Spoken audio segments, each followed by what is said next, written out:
For years, she sat at the same wooden desk, writing letters to soldiers she had never met. Some were barely 18. Some had no family left. Others were dying alone in military hospitals, with no one waiting for them back home. She wrote because she believed that no human being should leave this world feeling forgotten. Over the course of the war, she mailed thousands of letters. Most were never answered. Some came back unopened. Many of the men whose names she carefully wrote on those envelopes never lived long enough to read a single word. Then, one autumn morning, after nearly a decade of silence, a single envelope arrived. It carried no return address. Only one sentence was written on the front: "To the nurse who never gave up on strangers."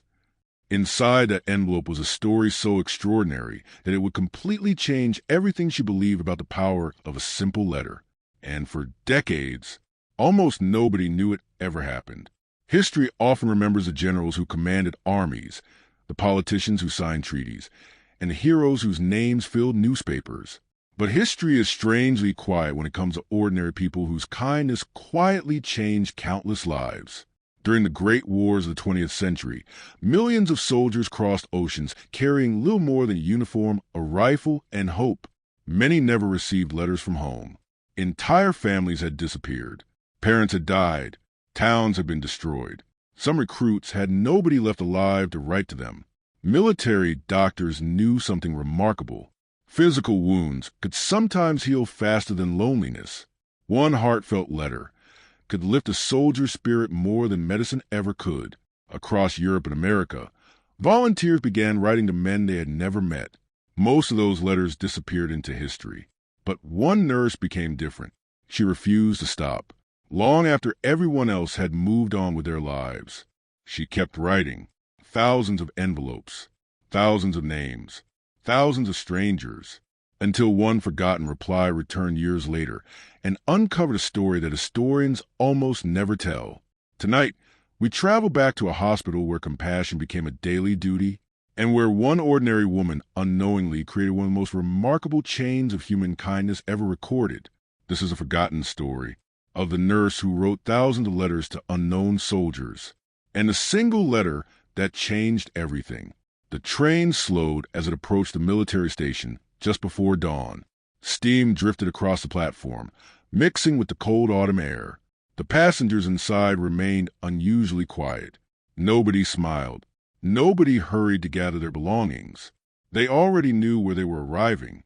Beyond the station stood St. Margaret Military Hospital, one of dozens of emergency hospitals created to receive wounded soldiers returning from the front. Rows of white buildings stretched across the hillside. Ambulances came and went without pause. Stretchers rolled endlessly across stone walkways polished by thousands of hurried footsteps. The smell reached visitors long before the entrance.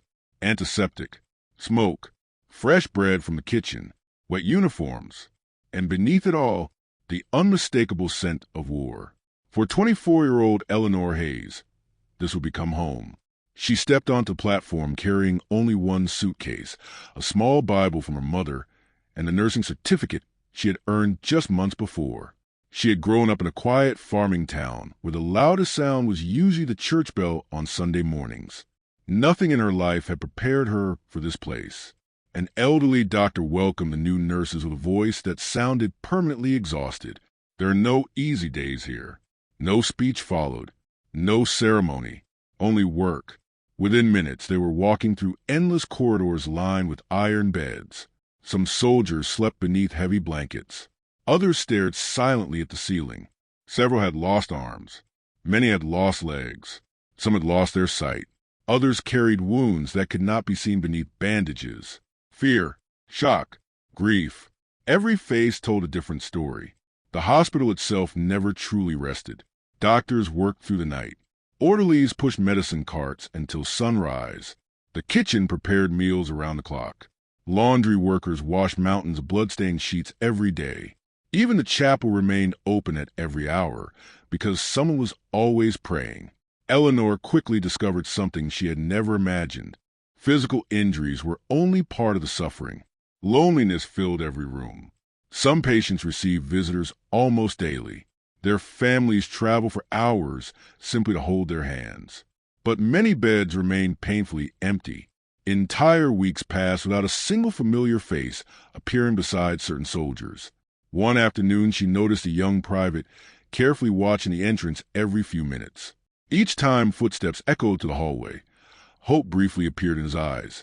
Each time someone walked past his bed, the hope quietly disappeared. Finally, Eleanor asked him softly, "Are you expecting someone?" The young man smiled politely. "I thought maybe my mother would come." He hesitated. "But she doesn't know where I am." His voice carried no anger, only acceptance. Military records were often delayed. Hospitals changed constantly. Families sometimes spent months searching for sons who had already been transferred 3 or 4 times. Others never found them at all. Later that evening, Eleanor opened his admission file. His hometown had been bombed months earlier. His father had died before the war. His mother had disappeared during an evacuation. No known relatives remained. The realization stayed with her long after her shift ended. She lay awake inside the nurse's residence, listening to distant ambulance sirens. Around her, the other young nurses slept from pure exhaustion. But Eleanor could not stop thinking about the empty chair beside that soldier's bed. Over the following weeks, she noticed the same pattern everywhere.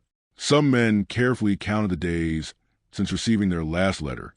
Others quietly reread old family messages until the paper nearly fell apart. One elderly sergeant kept a birthday card inside his jacket. The card was already 6 years old. Its edges had become soft from being unfolded hundreds of times.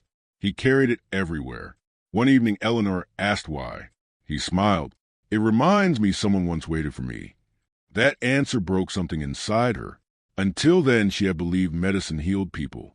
Now she began wondering if remembrance healed them just as much.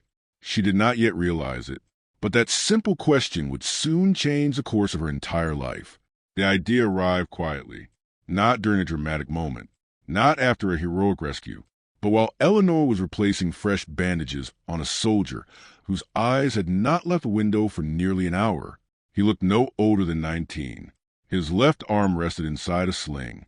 His face still carried traces of dried mud from the battlefield that no amount of washing seemed able to remove. When she finished changing the dressing, she smiled politely. "Is there anything else you need?" The young man hesitated. Then he asked something she never expected. "Could you pretend to be my sister?" Eleanor froze. "I'm sorry." He lowered his eyes, embarrassed. "I only mean, could you write one letter? My family doesn't know where I am. They'll think I'm dead. I've tried writing, but I can't hold the pen very well anymore." His injured hand trembled slightly. Without another word, Eleanor found paper and a fountain pen. She sat beside his bed. "What would you like to tell her?" The young soldier closed his eyes. For several minutes, he simply spoke, not like someone dictating a letter, like someone finally speaking to a person he loved. He talked about the farm where they had grown up, about his younger sister stealing apples from the orchard, about missing Christmas dinners, about promising his father he would come home. He never mentioned the explosions. He never described the blood. He never spoke about the friends he had lost. Instead, he described hope. When the letter was finished, Eleanor folded it carefully. She addressed the envelope exactly as he instructed. Before sealing it, she read the final sentence once more. "I'm still me. I hope you still remember me."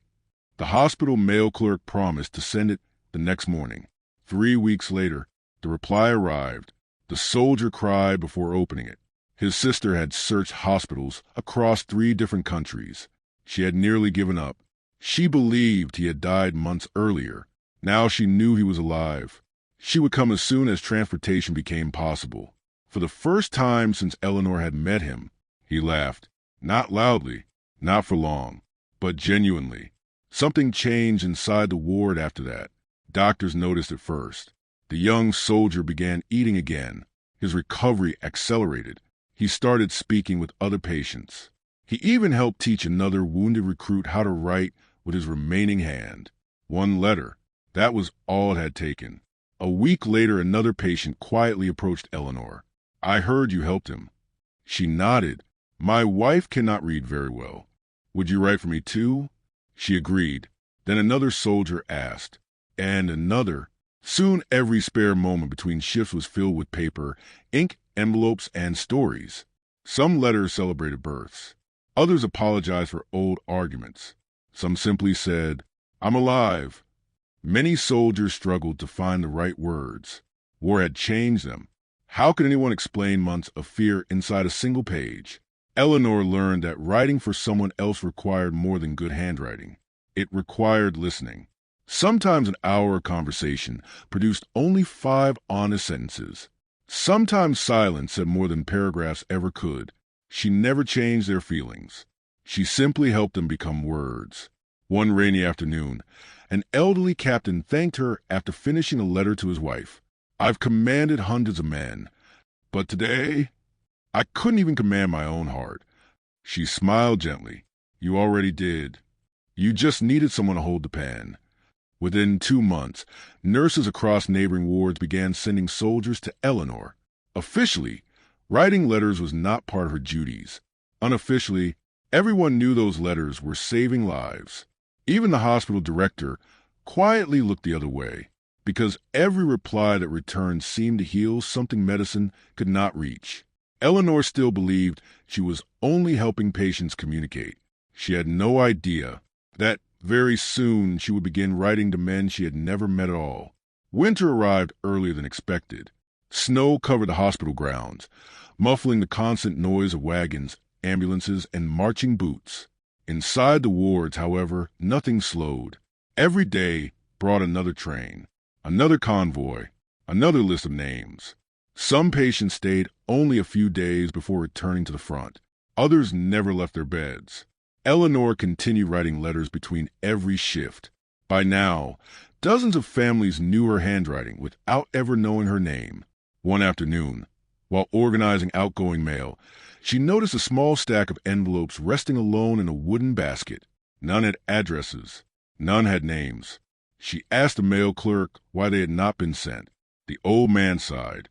"They have nowhere to go." He opened one of the military files. This soldier grew up in an orphanage. No known relatives. He picked up another. Parents killed during the bombing. And this one, he paused before closing the folder. He never knew his family.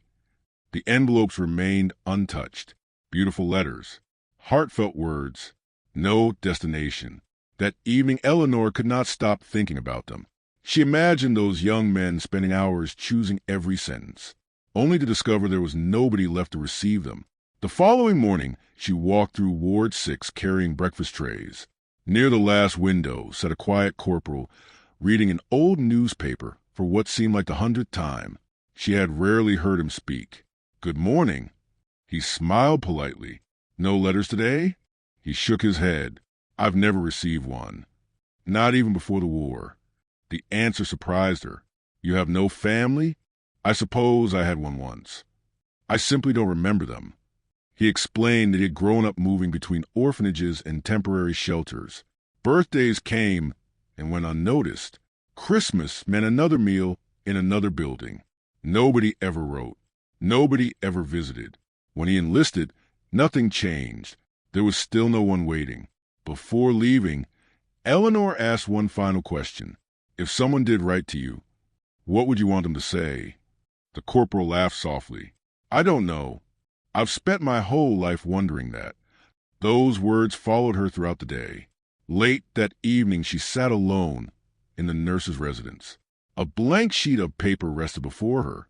She dipped her pen into fresh ink. For several minutes, she wrote nothing. Then, almost without thinking, she began. "Dear Corporal." She did not pretend to be family. She did not invent memories. She simply wrote as another human being. She thanked him for his courage. She hoped his recovery was progressing. She reminded him that someone inside the hospital believed his life mattered. She wished him peace. Nothing more. The next morning, she slipped the envelope beneath his breakfast tray. Hours later, she passed his bed again. He was still holding the letter, not reading it, just holding it, as if he feared it might disappear. When he finally looked up, his eyes were wet. "I've never received mail before." His voice barely rose above a whisper. "I didn't know it could feel like this." Word spread to the hospital faster than Eleanor expected. Soon other soldiers with no families quietly asked whether they might also receive a letter someday. Not because they needed information, because they needed to feel remembered. Within weeks, Eleanor developed a new routine. Every evening after her official shift ended, she remained another 2 or 3 hours.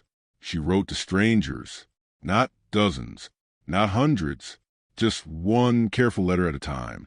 Every envelope carried the recipient's name. Every message mentioned something personal she had learned while caring for them, a favorite hometown meal, a dream of becoming a teacher, a younger brother they once protected, a dog waiting somewhere beyond the war. She wanted each soldier to know one simple truth. Someone had listened. The other nurses soon noticed. Some offered extra paper. Others donated stamps. The hospital chaplain quietly left fresh envelopes on her desk every Sunday. Without anyone announcing it, a small movement had begun. Letters filled with compassion started traveling through the wards. Patients who could still write answered newcomers. Recovering soldiers left encouraging notes for men arriving from the battlefield. Hope became contagious. And Eleanor's small wooden desk slowly disappeared beneath growing mountains of handwritten envelopes. She still believed she was doing something very ordinary. She had no idea that somewhere far away, one of those letters had already begun an extraordinary journey back toward her. By the spring of the following year, Eleanor's desk no longer looked like a nurse's workstation. It looked like a post office. Bundles of envelopes were tied together within pieces of string. Stacks of blank paper reached nearly to the edge of the wooden table. Ink bottles stood beside medical charts. Boxes filled with stamps occupied shelves that had once stored bandages. Nobody had planned it. Nobody had organized it. It had simply happened. One letter had become 10. 10 had become 100. Then hundreds quietly became thousands. Every evening, after the hospital settled into its uneasy nighttime rhythm, Eleanor lit a small green-shaded lamp beside her desk. Outside, ambulances still arrived. Doctors still hurried through the corridors. Some patients still fought for their lives. Yet inside that small corner of the hospital, another kind of healing was taking place. She developed a careful routine. Before writing a single word, she reviewed each soldier's file, not the medical reports, the personal notes. She searched for details that reminded her each patient had lived an entire life before wearing a uniform: a carpenter, a schoolteacher, a baker, a fisherman, a violin student, a mechanic who dreamed of opening his own garage, a young father who had never met the daughter born after he was deployed. She believed every letter should begin with something real, something that belonged to the man receiving it, not to the war. Sometimes she simply wrote, "I heard you miss the smell of the sea," or "They told me you used to play the piano," or "Your friends say you always made everyone laugh." The smallest details often mattered most. One afternoon, she entered Ward 9, carrying another handful of envelopes. An elderly lieutenant stopped her before she reached the first bed. "Miss Hayes, I've been meaning to ask you something." She smiled. "Of course. How many letters have you written?" She laughed softly. "I honestly don't know." He looked around the room. "I think everyone here knows. But none of you have asked." That evening, curiosity finally overcame her. She opened a small notebook where she recorded the names of every soldier she had written to. The pages were nearly full. She counted carefully, then counted again. 1,312. She stared at the number in silence. She had never intended to keep track. Yet, somehow, more than 1,000 strangers had already received her words. The realization left her speechless. A week later, the hospital director called her into his office. The room was unusually formal. Tall windows overlooked the courtyard. Bookshelves lined every wall. Several senior physicians sat quietly around a large oak table. For a brief moment, Eleanor feared she had broken hospital rules. Perhaps someone had complained. Perhaps using official supplies for personal letters was no longer acceptable. The director folded his hands. "Miss Hayes, we've received several reports." She swallowed nervously. "They're not complaints. They're recommendations." He opened a folder filled with correspondence. Letters from doctors, military officers, chaplains, former patients, even family members. Again and again the same message appeared. The letters had restored hope. The letters encouraged recovery. The letters convinced soldiers not to give up. One physician had written something Eleanor would never forget. Medicine kept them alive, but those letters reminded them why they wanted to live. Silence filled the office. Finally, the director spoke again. "We would like to help." Within days, the hospital assigned volunteers to assist with sorting mail. A local printing company donated paper. Church groups began collecting envelopes and stamps. High school students organized weekend drives to gather writing supplies. Nobody wanted recognition. They simply wanted the letters to continue. Soon dozens of volunteers were helping behind the scenes. But there remained one task only Eleanor insisted on doing herself: writing every message, every signature, every final sentence, because she believed no printed form, no copied paragraph, could ever replace genuine human attention. Night after night, she continued, long after everyone else had gone home, long after the hospital lights dimmed, long after exhaustion told her to stop. She kept writing, completely unaware that somewhere hundreds of miles away, one soldier was reading every letter she had ever sent him and preparing a reply unlike anything she could possibly imagine. Among the thousands of names that passed through Eleanor's hands, one quietly remained in her memory: Private Thomas Whitaker, 26 years old, former schoolteacher, no known family, transferred from 3 different military hospitals before arriving at St. Margaret. His medical file was unusually thin. No visitors, no personal belongings, no emergency contact. Only one small photograph had been clipped inside the folder. It showed a young man standing beside a tiny country school. Behind him, a dozen smiling children proudly faced the camera. Someone had written on the back in faded pencil, "Our favorite teacher." Eleanor stared at the photograph longer than she intended. There was something peaceful about his smile, the kind of smile that belonged to someone who genuinely enjoyed making others feel safe. When she first met him, however, that smile had disappeared. Thomas rarely spoke. He thanked every nurse politely, accepted every treatment without complaint, but he kept his eyes fixed on the ceiling, as though he had already drifted somewhere far away. The doctors believed his physical injuries would heal. They worried much more about everything they could not see. One afternoon, Eleanor approached his bed, carrying another envelope. "I brought something for you." Thomas glanced toward the letter, then quietly looked away. "I don't deserve it." She frowned. "Why would you say that?" He hesitated for nearly a minute. Finally, he whispered, "Good men came home." "I didn't." The word stunned her. Survivor's guilt had become painfully common inside the hospital. Many soldiers believed they had somehow failed simply because they were still alive while friends had died. Eleanor placed the envelope gently on the blanket. "You don't have to read it today, but keep it." She left without saying another word. 3 days later, the envelope remained unopened. A week later, it still rested beside his bed, untouched. She wondered if perhaps she had written the wrong thing. Perhaps kindness could not always reach someone carrying that much pain. Then, on a rainy Thursday evening, as Eleanor finished another long shift, she noticed something different. Thomas was holding the letter, not reading it, simply turning it over in his hands. She walked past without interrupting him. Several hours later, while returning from another ward, she found him sitting upright for the first time. The envelope lay open beside him. His eyes were red. "You wrote that somewhere there are children who still remember my classroom." He swallowed carefully. "I thought everyone had forgotten." Eleanor smiled gently. "I don't think children forget teachers who changed their lives." For the first time, Thomas smiled. It was only for a second, but it was the same smile from the old photograph. Over the following weeks, he slowly changed. He began helping new patients learn to read newspapers when their eyesight was damaged. He organized quiet evening conversations between recovering soldiers. Sometimes he even borrowed books from the hospital library and read aloud to men unable to leave their beds. The nurses noticed.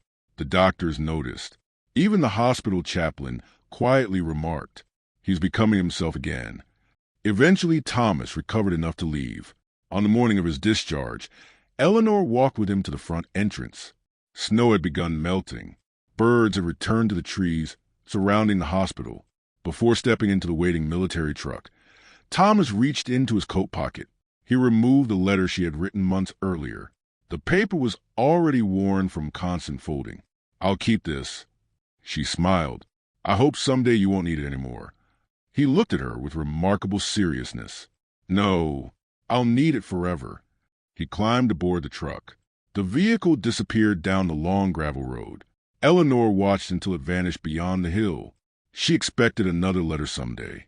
A short note, perhaps news that he had become a teacher again, perhaps simply a thank you. But weeks became months. Months became years. Nothing ever arrived. Private Thomas Whitaker became one more name among thousands, one more face carried quietly inside her memory. She eventually assumed what everyone in wartime eventually learned to assume. Perhaps life had simply taken him somewhere else. She could never have imagined that nearly 10 years later, his name would return to her desk inside the most extraordinary envelope she would ever receive. War has a strange way of ending. One day the newspapers announce victory. Church bells ring.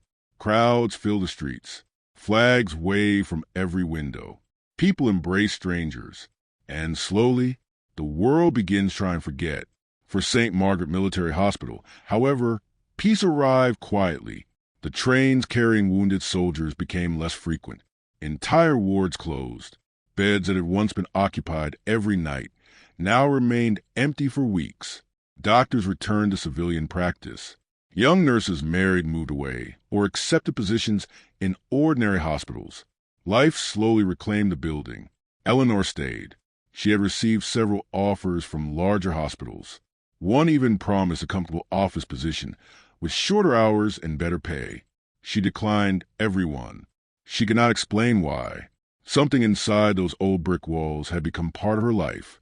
The hospital had witnessed unimaginable suffering, but it had also witnessed extraordinary kindness. She wasn't ready to leave either behind. Her evenings changed very little. The mountain of letters became smaller after the war. There were no longer hundreds waiting, only a few each week. Veterans recovering from long-term injuries, former patients adjusting to civilian life, widows asking for information, children searching for fathers who had never returned.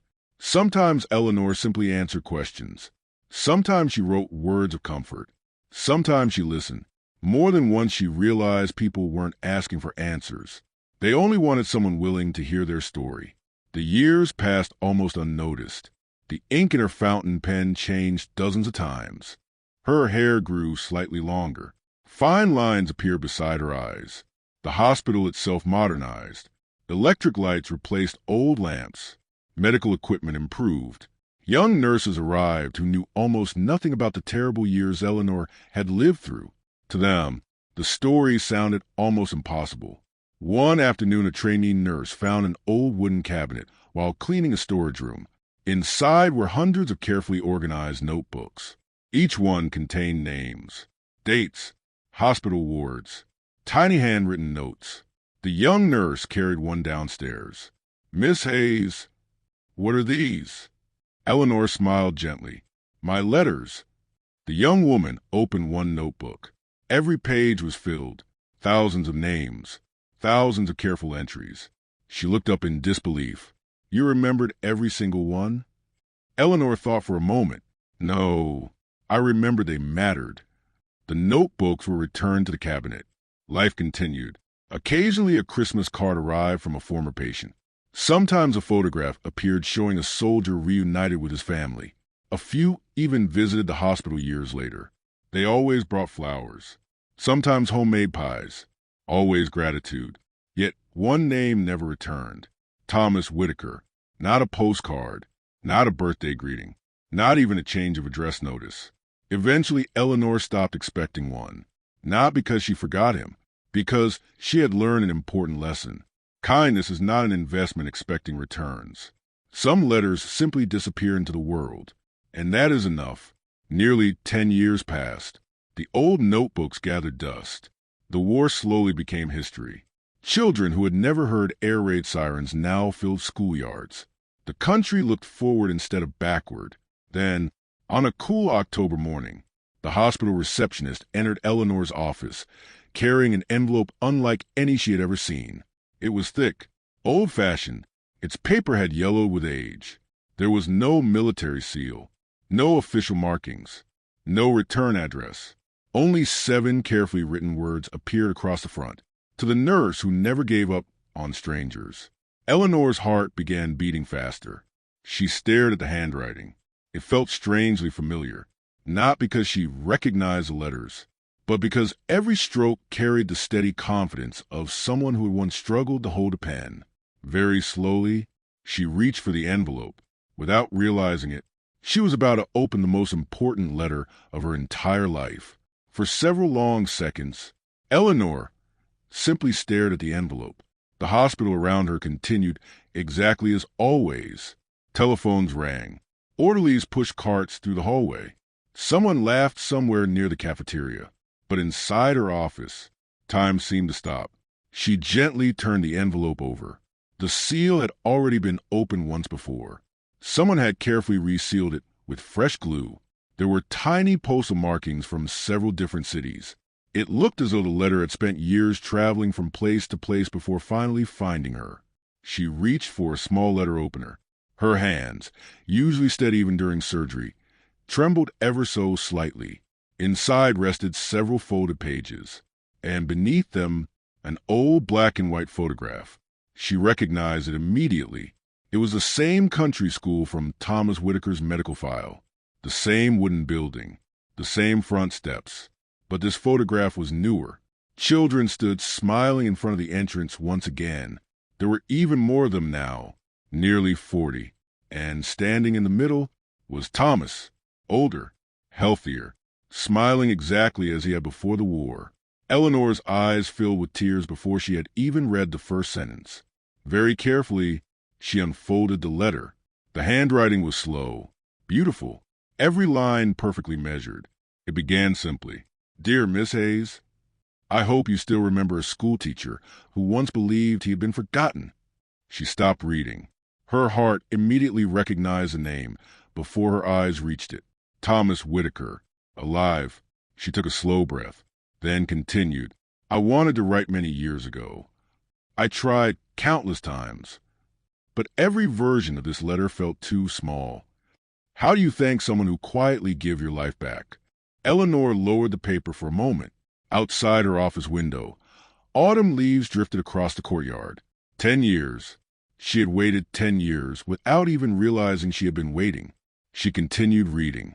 Thomas explained that after leaving the hospital, he had spent another year recovering. The nightmares remained. Some mornings he could barely leave his room. There were days when the war seemed closer than the present, but each time hopelessness returned. He reread her letter, the same worn letter he had carried in his coat pocket. Its folds had almost disappeared. The ink had begun fading. Still, he read it, again and again. Eventually something inside him changed. One morning he walked past an abandoned village school. Children were playing outside because the building no longer had enough teachers. He stood watching them for nearly an hour. Then he remembered one sentence Eleanor had written. "The world still needs a man you were before the war." He wrote that those words refused to leave him. The following week, he applied for a teaching position. It terrified him. He doubted himself constantly. He believed the children would notice how broken he felt. Instead, they welcomed him without asking a single question about the war. To them, he was simply their teacher. Years passed. The classroom slowly healed wounds no doctor had ever reached. He taught reading, mathematics, history, but most importantly, he taught kindness. Whenever a lonely child arrived at school, Thomas always noticed first. Whenever someone sat alone during lunch, he quietly sat beside them. He never forgot what loneliness had felt like. Then Eleanor reached the final paragraph. She had to read it twice. "I wanted you to know that every child I've taught, every family those children someday built, every life they touched, exists partly because one nurse refused to believe a stranger was beyond saving." Her vision blurred. She placed a letter on the desk. For years, she had believed she had simply written comforting words. Now she understood something astonishing. Kindness never truly ends where we think it does. It continues, quietly, patiently, through people we may never meet. And this letter was only the beginning of a discovery even Thomas himself did not yet know. Eleanor remained seated for a long time after finishing Thomas's letter. She read the final paragraph once, then again, then a third time. Each reading revealed something she had never considered before. She had always imagined kindness as something immediate, a comforting word, a helping hand, a letter arriving at the right moment. But Thomas had shown her something entirely different. Kindness could travel through time. One simple act could quietly shape lives decades into the future. The following Saturday, Eleanor decided to visit the address written at the bottom of the letter. It was nearly 200 miles away, a small rural town surrounded by rolling fields and old oak trees. She never announced she was coming. She simply boarded the morning train, carrying only a handbag and the letter Thomas had finally sent. The school was exactly like the photograph. Small, white wooden walls, a bell hanging above the entrance. Children's laughter filled the crisp autumn air. It was the kind of sound hospitals almost never heard. She stood quietly near the gate. No one recognized her. She preferred it that way. After several minutes, the classroom door opened. Thomas stepped outside. His hair had begun turning gray. His shoulders looked broader than Eleanor remembered. More importantly, his eyes no longer carried the weight of war. Instead, they carried something far gentler. Peace. For a brief moment, he didn't recognize the elderly woman standing beneath the maple tree. Then, their eyes met. His expression changed instantly. He removed his glasses, looked again, then slowly walked toward her. Neither of them spoke. Words suddenly seemed unnecessary. Finally, Thomas smiled. "You came." Eleanor laughed softly. "You wrote?" He embraced her carefully, not with the strength of a soldier, but with the gratitude of someone greeting family after many years apart. The children watched curiously from the windows. One little girl tugged at Thomas's sleeve. "Teacher, who is she?" Thomas looked at Eleanor for several quiet seconds, then answered with a smile she would never forget. "The reason you're sitting inside that classroom." The little girl frowned in confusion. She couldn't possibly understand. Neither could the others. So Thomas gathered everyone beneath the large oak tree during recess. He held up the faded letter Eleanor had written years before. Its edges were worn nearly white. "This is the most important paper I own." The children leaned closer. One boy asked, "Is it from your mother?" Thomas shook his head. "No." "Then your grandmother?" Again he smiled. "No." A tiny silence followed. Finally he said, "It came from someone who owed me absolutely nothing." The children listened with complete attention. He told them about the hospital, about loneliness, about believing he no longer mattered. He never described the battles. He never spoke about violence. Instead, he spoke about hope.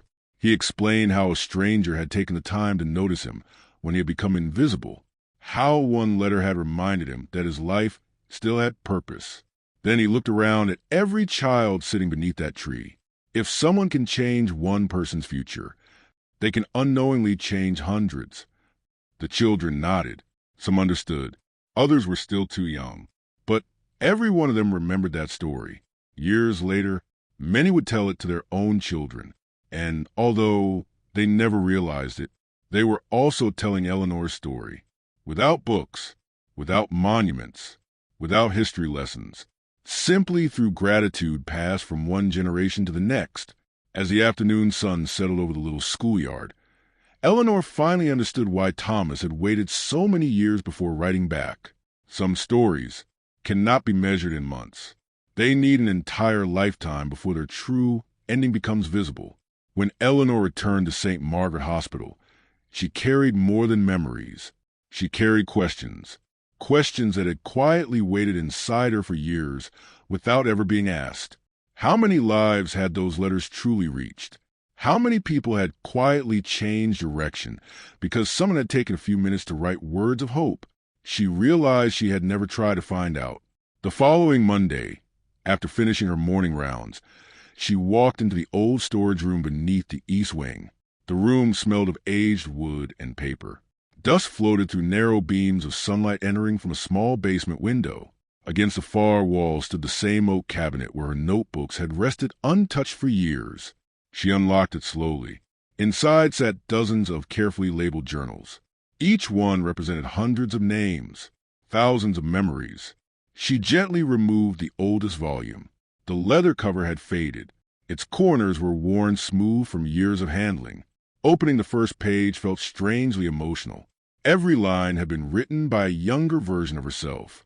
Names, dates, ward numbers, small personal notes. Mrs. Fishing with father, loves piano, dreams of becoming a doctor, afraid of thunderstorms. Each sentence reminded her that every patient had once lived an ordinary life before history interrupted it. She kept turning pages. Hours passed unnoticed. Occasionally she smiled. Sometimes tears formed unexpectedly. One entry stopped her completely. Private Samuel Brooks. She remembered him instantly. A quiet young mechanic who had spent weeks recovering after severe burns. Next to his name she had written, asterisk, received first letter in 3 years. Asterisk, nothing more. No follow-up. No ending. Only that one sentence. She wondered what had become of him. Had he survived? Had he married? Had he opened the garage he once dreamed about? Or had life carried him somewhere entirely different? For the first time, Eleanor realized something extraordinary. Those notebooks weren't records of the past. They were unfinished stories. Thousands of unfinished stories. That afternoon, she shared the idea with the hospital director. What if... She hesitated. What if we tried finding them? The director adjusted his glasses. The soldiers? She nodded. As many as possible. Not because they owe us anything, but because I'd like to know how their lives turned out. The old director smiled warmly. I've been hoping you'd say that. Within weeks, the hospital assembled a small volunteer group, retired nurses, medical students, local librarians, even several veterans offered to help. Their mission was surprisingly simple. Search old military records, follow forwarding addresses, visit town archives, read newspaper announcements, write letters, not asking for thanks, only asking one question. Asterisk, how did your story continue? Asterisk, the responses arrived slowly. One envelope every few days, then several each week. Soon Eleanor's office looked remarkably familiar. Letters once again covered every available surface. Only this time, they weren't leaving the hospital. They were coming back. One former soldier had become a carpenter. Another owned a bakery. One woman wrote on behalf of her late husband, explaining that he had carried Eleanor's letter inside his wallet until the day he died peacefully at 82. She enclosed a worn paper. The folds had nearly disappeared. The ink had faded almost beyond recognition, yet the words remained readable. Asterisk, someone believes your life still matters. Asterisk, Eleanor held that fragile sheet in complete silence. She realized something almost impossible to measure. Paper grows old. Ink fades. People pass away.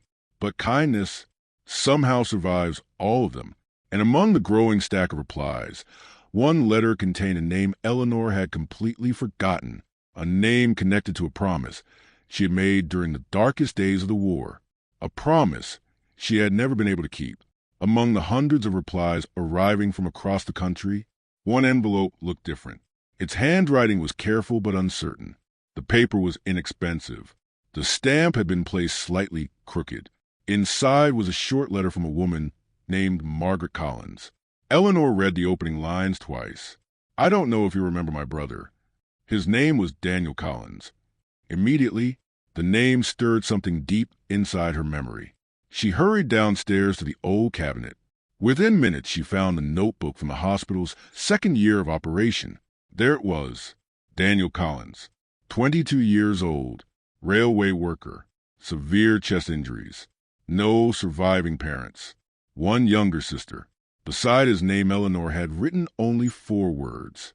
Asterisk, promise to find Margaret. Asterisk, she closed her eyes. The memory returned all at once.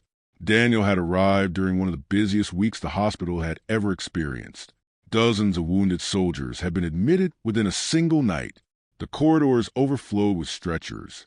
Doctors barely had time to sleep. Daniel knew his condition was worsening.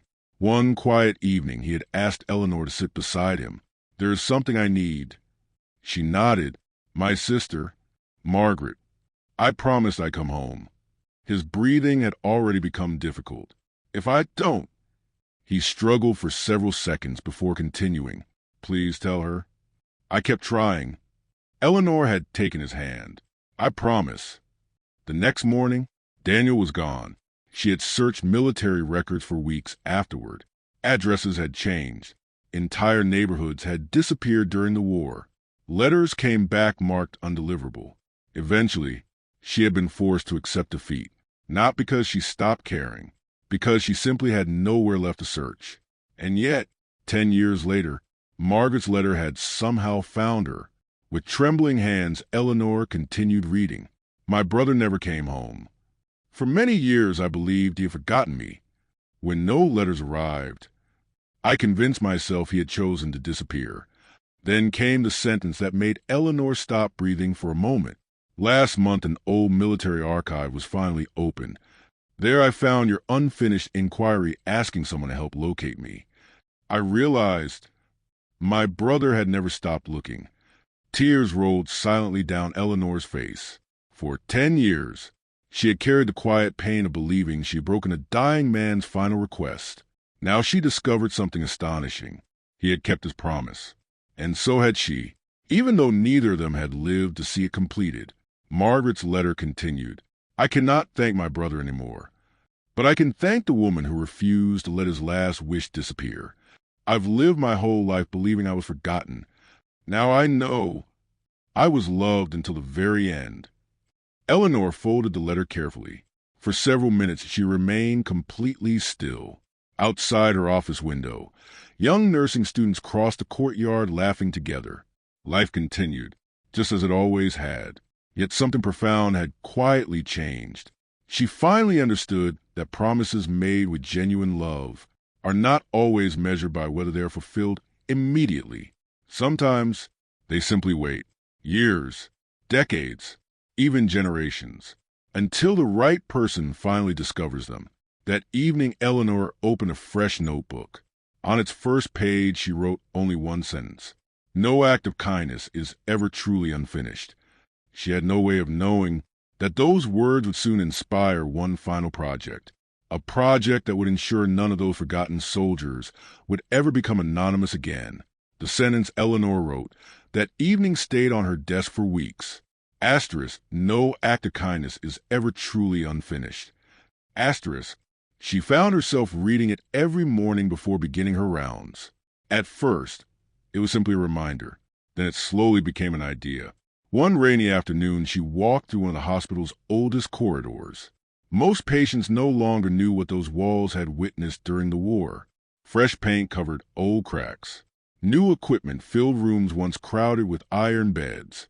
Time had moved forward. History had quietly disappeared. As she reached the end of the hallway, she stopped before a large empty wall, nearly 20 feet long, completely blank. She stood there for several minutes. Then she smiled. The next morning she visited the hospital director. "I'd like to ask for one final favor." He looked up from his paperwork. "After everything you've done here, you hardly need permission." She laughed softly. "I want to build something." "What kind of something?" "A place where people will remember." Within days, carpenters arrived, not to renovate, not to repair, but to create. A beautiful wall of polished walnut panels slowly took shape along the old corridor. Visitors assumed it would honor famous generals or decorated officers. Instead, the first engraved name belonged to an ordinary private. Beside it appeared another, then another. Soon hundreds of names covered the wall. No military rank, no medals, no victories, only names, because Eleanor believed every life deserved equal remembrance. Below them appeared a simple inscription. Every name was someone's entire world. When the memorial was finally completed, veterans began visiting from neighboring towns. Some searched quietly until they found familiar friends. Others touched the wood without saying a word. One elderly man stood before a single name for nearly half an hour. Finally, Eleanor approached him gently. "Were you friends?" He smiled through tears. "He saved my life." I never had the chance to tell him. She nodded toward the wall. "You just did." News of the memorial spread farther than anyone expected. Families began mailing photographs, old service medals, newspaper clippings, wedding pictures, school graduation portraits. Not because the hospital had asked, because people suddenly realized memories deserved a home. Soon display cases lined the corridor. Each held small pieces of ordinary lives: a worn harmonica, a pocket watch, a child's drawing folded inside an envelope, a baseball, a wedding ring returned decades after the war. Visitors often lingered there longer than anywhere else in the hospital, not because the objects were valuable, because every object whispered the same truth. These men had once laughed, dreamed, loved. They had lived lives far larger than the battles history remembered. One afternoon, Eleanor noticed something beautiful. A little boy, no older than 8, carefully reading every engraved name. His grandfather waited patiently beside him. Finally, the boy asked, "Grandpa, were these famous people?" The old veteran smiled. "No, they were ordinary people." The child looked confused. "Then why are their names here?" His grandfather rested a gentle hand on his shoulder. "Because ordinary people are the ones who carry history." Eleanor heard those words from across the corridor. She smiled quietly. The memorial had already begun doing exactly what she had hoped, teaching people that greatness isn't measured by recognition. Sometimes, greatness is simply refusing to let another human being be forgotten. But among the growing collection of photographs and memories, one small package arrived with no sender's name. Inside was something Eleanor recognized instantly. It was one of her own letters, the very first one she had ever written to a stranger. The package arrived without warning. No return address, no note, only a small brown paper wrapping tied with faded cotton string. The receptionist placed it gently on Eleanor's desk. It was left at the front entrance. Nobody said who delivered it. Eleanor thanked her and waited until the afternoon quiet settled over the hospital. She untied the string carefully. Inside was an old envelope. Its paper had yellowed with age. The corners were worn nearly white. The folds were so soft they seemed ready to crumble. She knew it immediately, long before opening it, long before reading a single word. Her hands froze. It was one of her letters. Not just any letter. The very first one she had ever written to someone who had no family. The envelope still carried the name, Corporal James Holloway, the quiet young soldier who had once told her he had never received mail in his entire life. For a long moment, she simply held it. She remembered placing that envelope beneath his breakfast tray all those years ago. She remembered the disbelief in his eyes. She remembered him whispering, "I didn't know letters could feel like this." Very slowly, she unfolded the paper. The ink had faded, but every word remained legible. She found herself reading sentences she had written almost 20 years earlier. "I don't know your past, but I know this. No human being should ever believe they are invisible." She smiled sadly. At the time, she had thought those words were only meant to comfort one lonely soldier. Now they felt as though they had been speaking to her as well. Something else slipped from inside the envelope. A second letter. Newer paper. Carefully folded. It began simply, "If you're reading this, then my grandfather finally kept his promise." Eleanor frowned. "Grandfather?" She continued reading. "My name is Daniel Holloway. I am James Holloway's grandson. My grandfather passed away 3 months ago. He left very few possessions. An old watch, a photograph, and one letter. Yours." Daniel explained that throughout his childhood, his grandfather had kept Eleanor's letter inside the top drawer of his bedroom dresser. Every birthday, he would quietly take it out, read it, fold it again with extraordinary care. As a boy, Daniel had once asked why. His grandfather had answered, "Because this is the day I stopped believing I was alone." Years later, after James died peacefully in his sleep, the family discovered a handwritten note attached to the back of Eleanor's letter. It contained one final request. If possible, asterisk, please return this to the nurse. Asterisk, asterisk, she may have forgotten writing it. Asterisk, asterisk, but I never forgot receiving it. Asterisk. Eleanor lowered the paper. Tears filled her eyes. She hadn't forgotten, not for a single day. She simply never imagined anyone else had remembered either. Daniel's letter continued. I wanted you to know something. My grandfather never became rich. He never became famous. But he became the kindest man I have ever known. He volunteered at orphanages. He visited lonely veterans. He never missed a funeral when someone had no family. When I asked him why he spent so much time helping strangers, he always gave the same answer. Someone once did the same for me. Eleanor covered her mouth. One letter, one quiet afternoon, one lonely soldier. And now, an entire lifetime of compassion had unfolded from that single moment. Before folding the papers away, she noticed one final sentence written near the bottom. I hope you know. You were never writing only to soldiers. You were writing to generations that had not even been born yet. For a long time, Eleanor sat in complete silence. Outside, the hospital continued its ordinary routine. Patients arrived. Doctors hurried through the halls. Children laughed in the courtyard. Life moved forward, as it always would. But inside her office, the past and the future had just met inside one fragile envelope. And for the first time, Eleanor truly understood that the smallest act of kindness rarely ends with a person standing in front of us. Sometimes, they echo across entire generations. There are days that quietly become history, not because governments declare them important, not because newspapers print special editions, but because ordinary people decide that one life deserves to be remembered. It happened on a cool morning in late October. St. Margaret Hospital had planned only a small ceremony, nothing elaborate. A few nurses, several veterans, some local families, the hospital choir, a short speech. Then everyone would return to work. That had been the plan. But by sunrise, people had already begun gathering outside the front entrance.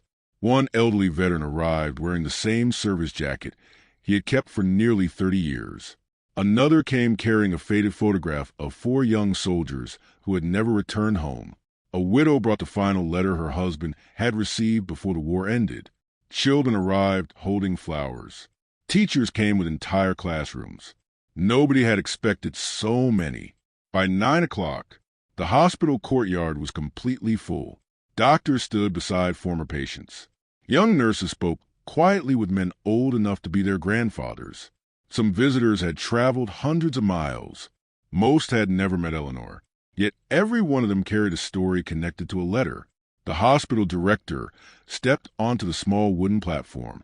He looked over the crowd, then toward Eleanor. She stood near the back, hoping to remain unnoticed. As always, the director smiled. There are heroes whose names appear in history books, and there are heroes whose names appear only in people's hearts. He paused. Today, we honor one of them. The applause began gently, then grew louder. Soon the entire courtyard echoed with people standing together. Eleanor looked down, visibly embarrassed. She had never wanted recognition. She had only wanted lonely soldiers to know they mattered. One by one, former patients approached the microphone. A retired mechanic spoke first. I was 19. I had lost everything. I believed no one would notice if I disappeared. Then I received a letter. He reached into his wallet. Inside was a carefully folded sheet of paper. I've carried it every day for 28 years. The next speaker was a woman in her 60s. My father never spoke about the war, but every Christmas, he read one letter before dinner. I didn't understand why until after he died. She lifted the envelope for everyone to see. It was yours. An elderly doctor followed. I prescribed medicine. Miss A prescribed hope. Laughter mixed with tears. Story after story unfolded. Different names. Different lives. Yet, somehow, The same message, one letter, one conversation, one moment of compassion. None of the speakers talked about battlefields. None described victories. Instead, they spoke about feeling seen, feeling remembered, feeling human. As the ceremony neared its end, the choir softly began singing an old wartime hymn. The entire courtyard fell silent. Many veterans instinctively removed their hats. Several closed their eyes. The melody drifted across the hospital grounds exactly as it had decades earlier. Only this time, there were no ambulances arriving, no explosions in the distance, only peace. When the final note faded, the director turned toward Eleanor once more. There's one last surprise. Two nurses carefully rolled a large wooden easel into the center of the courtyard. A cloth covered whatever stood beneath it. The director gently pulled the fabric away. Gasps spread through the crowd. It was a bronze plaque. Simple, elegant. At the top appeared only 7 words. The letters that refused to let hope die. Beneath the title, a smaller inscription had been engraved forever into the metal, dedicated to every forgotten soldier, asterisk, and to the nurse who reminded them they never truly were. Asterisk. Eleanor covered her face with both hands. For the first time in her life, she had no words. But the greatest surprise of the day had not yet arrived, because standing quietly near the back of the crowd was someone carrying a worn military satchel. Someone Eleanor had never seen before. Someone whose story would reveal the final chapter of everything she had unknowingly begun. When the applause finally faded, Eleanor noticed a man standing alone near the old oak tree. He had not spoken during the ceremony. He had not approached the memorial. He simply waited, patiently. Across his shoulder hung a faded military satchel. Its leather had cracked with age.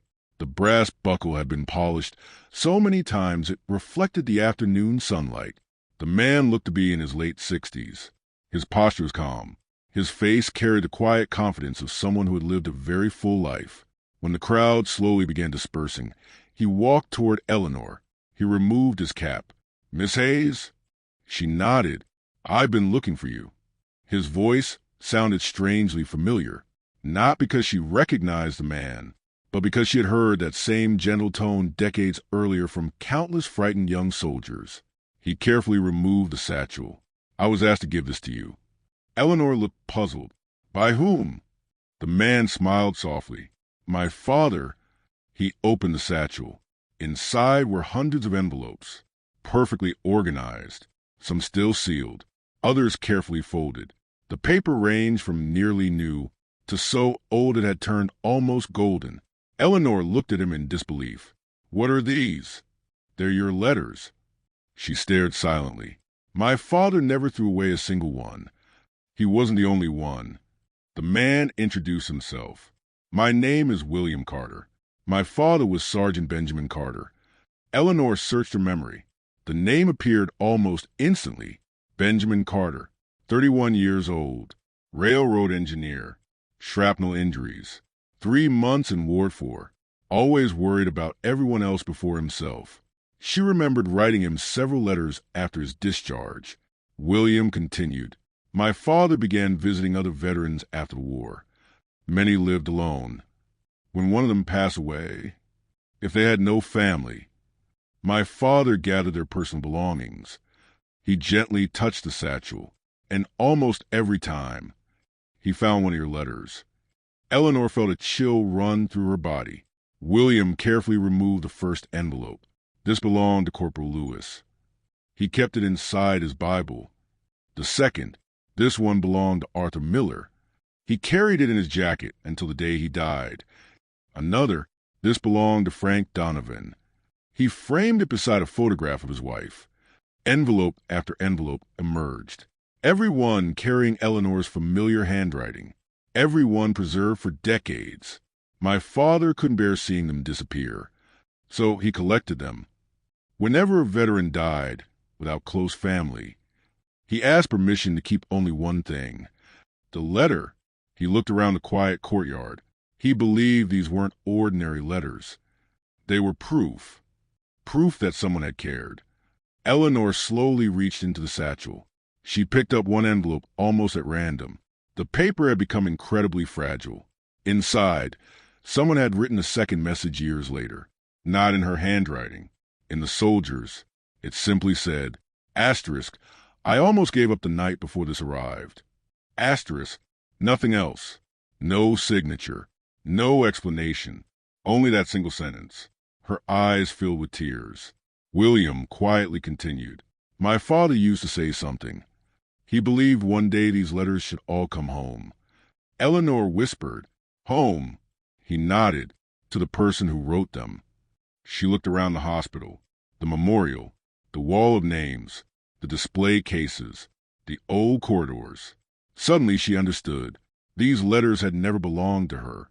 They belonged to everyone whose life they had touched. William reached into the very bottom of the satchel. There is one more thing. He removed a small notebook. Its cover looked remarkably familiar. Eleanor opened it. Immediately she recognized her own handwriting. Then she frowned. She had never owned this notebook. Every page contained names. Not soldiers. Children, grandchildren, great-grandchildren, entire families. Beside each appeared a simple note. Asterisk teacher. Asterisk, asterisk doctor. Asterisk, asterisk firefighter. Asterisk, asterisk volunteer. Asterisk, asterisk nurse. Asterisk. William smiled. My father spent 25 years tracing what became of the families connected to those veterans. He wanted to know how far kindness had traveled. Eleanor slowly turned the pages. There were hundreds of names, perhaps thousands, entire generations, lives she would never meet, lives quietly connected by a single decision she had made one winter evening to write one lonely soldier letter. And at that moment, she realized something so profound that it would forever change how she understood her own life. She had never written thousands of letters. She had written the beginning of thousands of futures. That evening, long after the visitors had gone home, Eleanor remained alone inside the memorial corridor. The hospital lights had been dimmed. Only a few lamps illuminated the wall of names. The old military satchel rested on a wooden bench beside her. Inside, hundreds of letters, hundreds of lives, hundreds of reminders that compassion often survives longer than the people who first offered it. She slowly opened William Carter's notebook once more. Every page revealed another branch of an invisible family tree, not connected by blood, connected by kindness. One veteran had become a doctor. His daughter later opened a free medical clinic. Another had become a volunteer firefighter.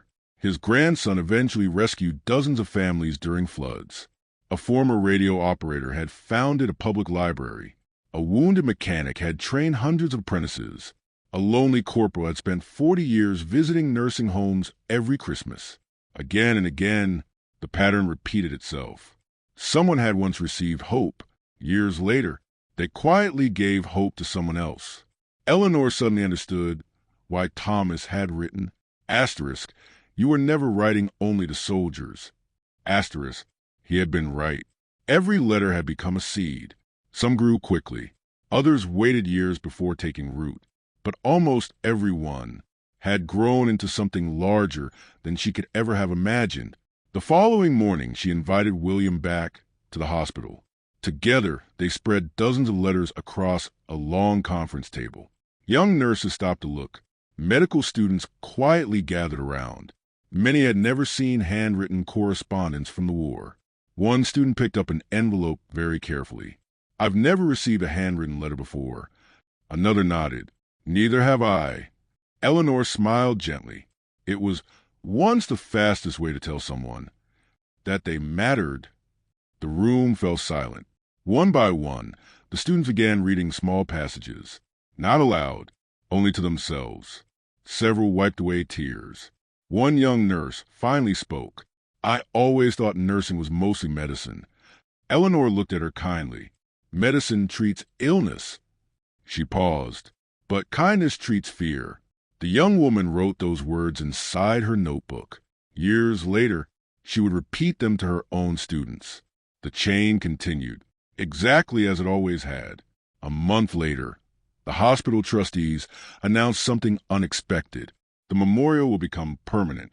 Not only that, They would preserve every surviving letter inside a small museum room open to the public. Professional archivists carefully cleaned each page. Special glass cases protected the fragile paper from light. Every letter was cataloged. Every known story was recorded, not because the handwriting was valuable, because the humanity inside those pages was priceless. When the museum finally opened, visitors came from across the country. Some searched for relatives. Others simply wanted to understand what ordinary kindness had looked like during extraordinary times. Children often asked the same question: why would she write to strangers? The guides always answered the same way: because she refused to believe strangers existed. That answer became the unofficial motto of the exhibit. Newspapers eventually discovered the story. Journalists requested interviews. Publishers offered book contracts. Several organizations wanted to honor Eleanor with national awards. She politely declined almost every invitation.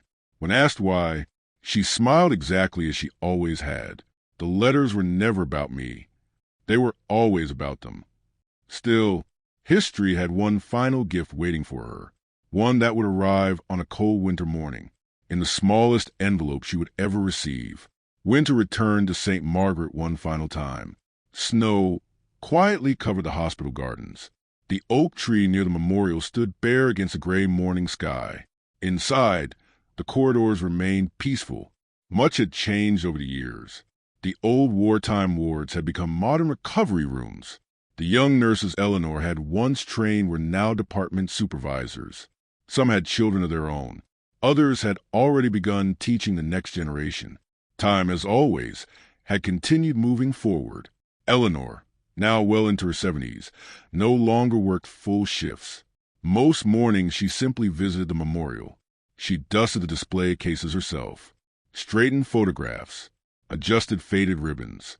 Sometimes she quietly reread a familiar letter, not because she had forgotten it, because every reading reminded her that kindness never becomes old.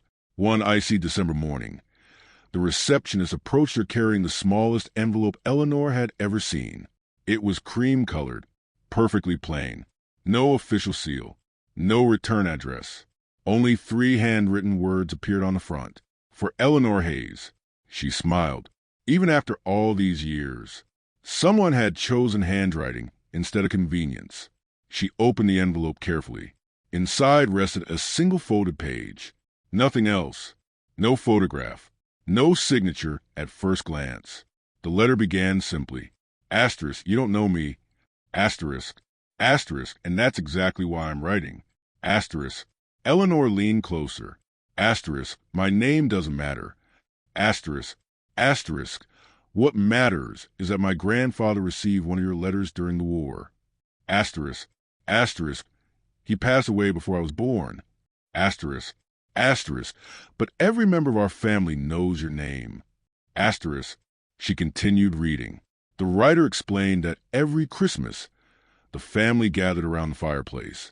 Instead of telling stories about battles, they read Eleanor's letter aloud. Children grew up hearing it. Grandchildren memorized parts of it. Great-grandchildren eventually asked the same question every year. Asterisk, who was a nurse? Asterisk, the family always answered the same way. Asterisk, someone who believed compassion should never depend on knowing someone's name. Asterisk, Eleanor felt tears warm in her eyes. The letter continued. Asterisk, I recently graduated from nursing school. Asterisk, asterisk, tomorrow I begin my first shift.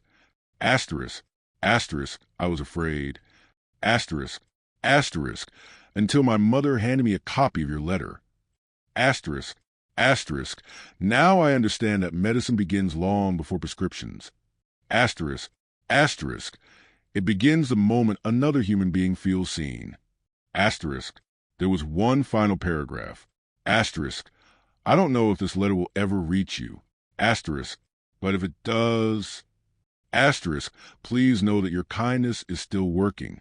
Asterisk, asterisk, it never stopped. Asterisk, at the bottom, there was no full signature. Only one word. A nurse. Eleanor folded the page with extraordinary care. She smiled, not because someone had thanked her, but because the chain had continued without needing her. That had always been the true goal, not to be remembered, but to inspire remembrance. She walked slowly toward the memorial corridor. The hospital was unusually quiet. Sunlight streamed through the tall windows, illuminating the bronze plaque, the letters that refused to let hope die. She placed a tiny envelope inside the final empty display case. There would be no better ending. Visitors would never know the writer's identity, only that somewhere another nurse had chosen compassion over indifference, exactly as Eleanor once had. She stepped back. For several minutes, she simply looked at the wall. Hundreds of names, hundreds of stories, thousands of unseen connections.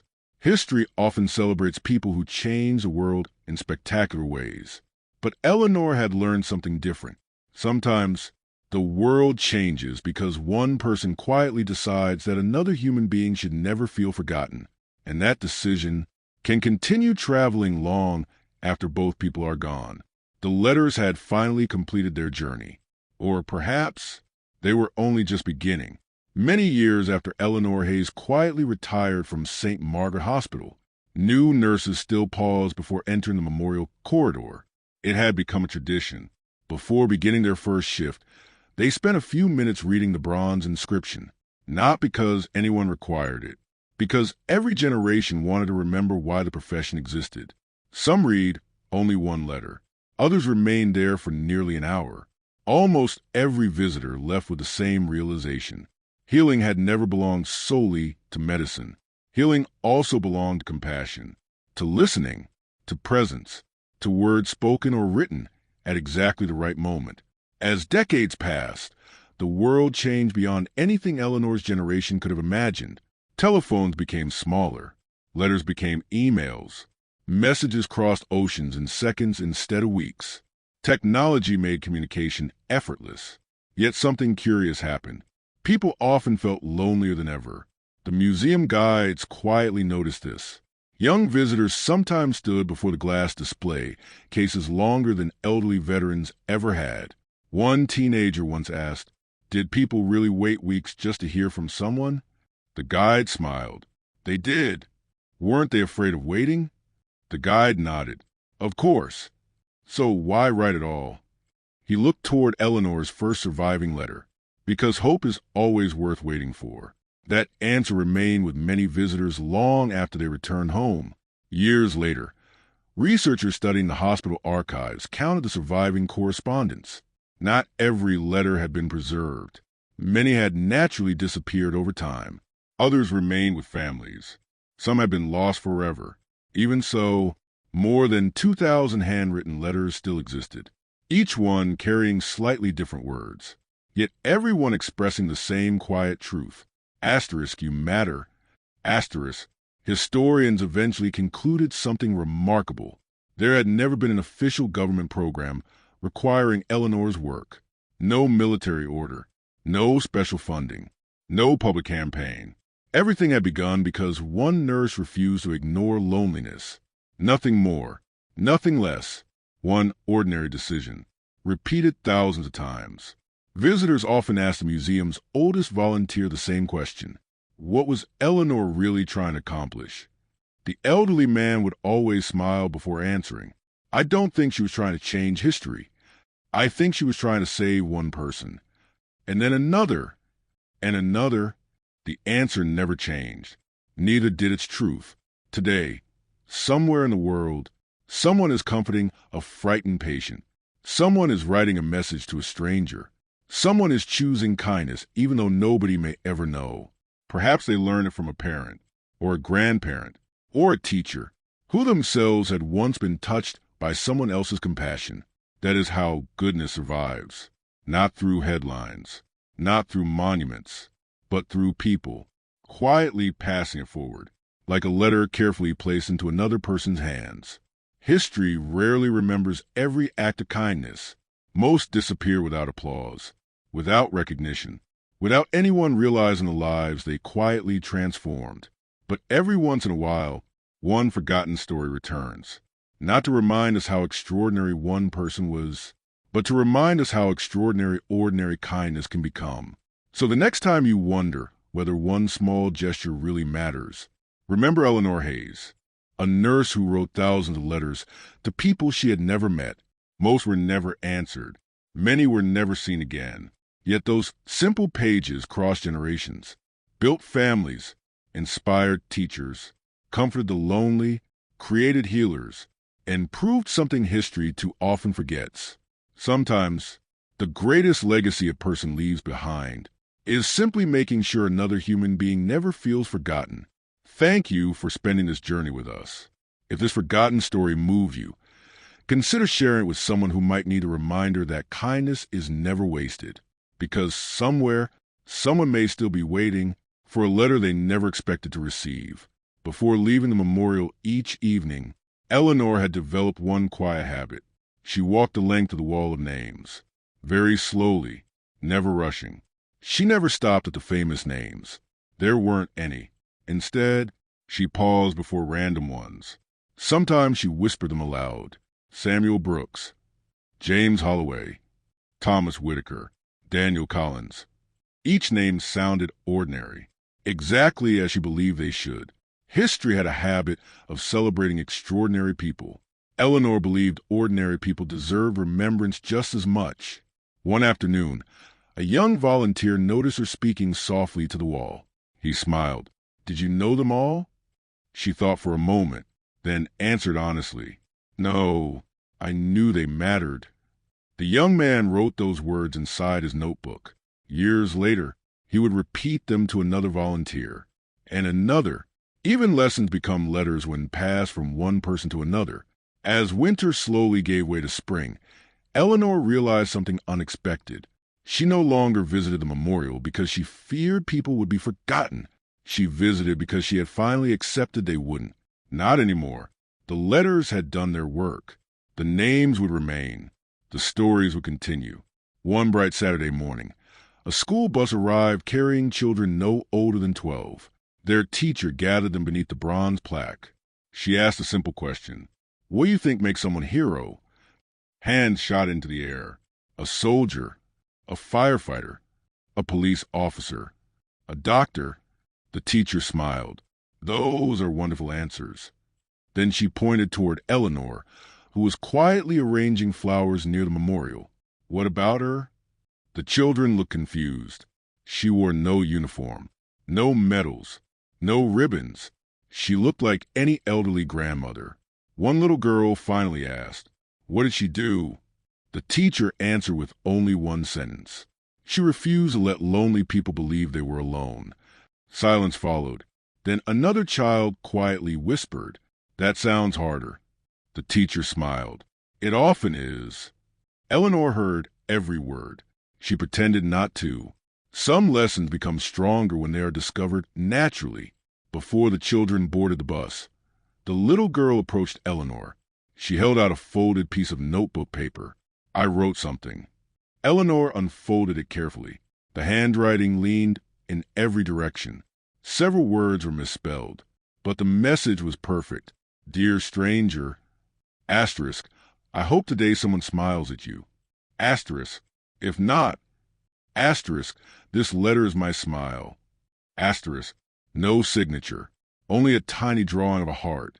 Eleanor laughed softly through tears. She folded the paper exactly as she had folded thousands before it, then slipped it into her pocket, not because it was important to history, because it was important to her. As the bus disappeared down the road, she looked toward the hospital one final time. The windows reflected the afternoon sunlight. Birds circled above the old oak tree. The memorial corridor stood quietly open. Visitors continued walking through it, reading, remembering, learning. The chain had already passed into new hands, exactly as it should. And perhaps, somewhere watching the story today, someone has been wondering whether one message, one conversation, one act of compassion could truly change another person's life. History answers that question more often than we realize. Sometimes the answer is yes. Not immediately, not dramatically, but years later, someone may look back and discover that the day everything changed was simply the day another human being chose to care. And that is how the greatest stories are written, one letter at a time.